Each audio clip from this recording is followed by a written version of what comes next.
वतीनं माननीय जिल्हाधिकारी कार्यालय बीड या ठिकाणी शेतकऱ्यांच्या विविध मागण्यासाठी मोर्चा काढण्यात आलेला आहे। महाराष्ट्रभर शेतकऱ्यांच्या पदरात अजून काही सुद्धा पडलेलं नाही, ही मोठी दुर्दैवाची गोष्ट आहे। म्हणून या ठिकाणी महाराष्ट्रभर आम आदमी पार्टीच्या वतीनं या ठिकाणी सरकारला धारेवर धरण्यासाठी, सरकारकडे शेतकऱ्यांच्या विविध मागण्या मंजूर करण्यासाठी धूमने मोर्चा काढलेला आहे आणि त्याचाच एक भाग म्हणून आम्ही आज बीड जिल्हाधिकारी कार्यालयावर आलेलो आहोत।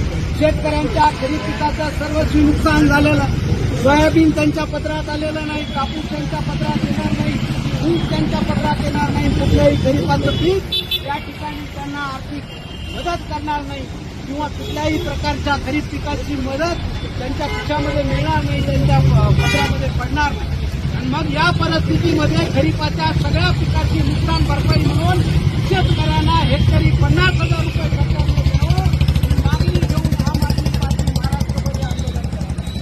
पंजाबमध्ये असाच महापूर आला, केंद्र सरकारनं मदत न करून सुद्धा या ठिकाणी तिथल्या राज्य सरकारनं म्हणजे आम आदमी पार्टीच्या सरकारनं अरविंद केजरीवाल साहेबांच्या नेतृत्वात चालणाऱ्या भगवंत मान सरकारनं या ठिकाणी संवेदनशीलपणा दाखवून या ठिकाणी कुणीही मागणी न करता शेतकऱ्याचं एकही आंदोलन न होऊ देता मनानं शेतकऱ्यांना 50,000 रुपये प्रति हेक्टरी मदत दिली।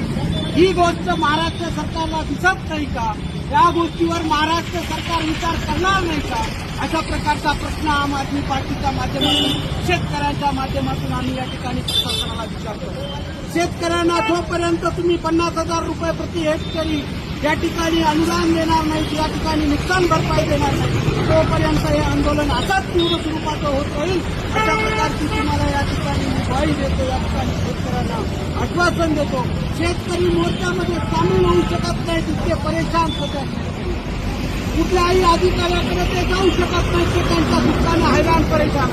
आणि म्हणून एक नैतिक जबाबदारी म्हणून हे विरोधी पक्ष झोपलेले असताना आम आदमी पार्टीने भूमिका घेतली आणि शेतकऱ्यांच्या मागण्या शासन दरबारी मांडण्यासाठी हा मोर्चा काढलेला आहे। मी अशोक केडे साहेब, आमच्या पक्षाचे सर्व पदाधिकारी, इतर सामाजिक कार्यकर्ते या सगळ्यांना धन्यवाद देतो की त्यांनी या ठिकाणी सरकारकडे ही मागणी मांडण्यासाठी आम आदमी पार्टीला जो पाठिंबा दिलेला आहे त्याबद्दल सर्वांचे धन्यवाद। जय हिंद, जय भारत, जय महाराष्ट्र, जय आम आदमी पार्टी।